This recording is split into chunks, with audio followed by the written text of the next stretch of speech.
This weekly candle right here for Bitcoin is kind of a bummer. It doesn't change my perspective as to what I think is going to happen short term, but it is something worth paying attention to.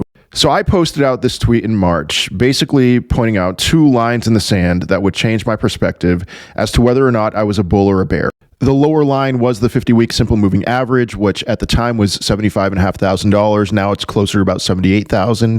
And this is still true. If we lose the 50-week moving average, I'm going to assume that we're going to remain below that for quite a decent amount of time. But then the upper level, $95,000, which was a 786 retrace from the earlier swing high to swing low, what I wanted to see was a weekly close above that level, and then I would expect things to be short-term pretty bullish.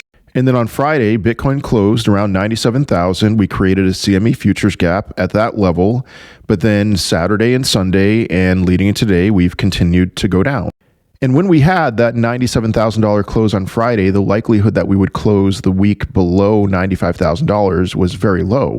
But that's exactly what we did, and we see a very long wick on this weekly candle, which means that a lot of that buying pressure was absorbed by pretty strong selling pressure, which means for this week that it's likely that we're at best going to chop. We do have the FOMC meeting this Tuesday and Wednesday. I'm assuming that we're going to be holding our breath leading into that. They are most likely not going to lower rates, but maybe they will fully put an end to quantitative tightening. And there's a lot of other stuff going on this week. But like I said, this doesn't quite change my perspective short term. We are at the early stages of an uptrend with Bitcoin, with altcoins.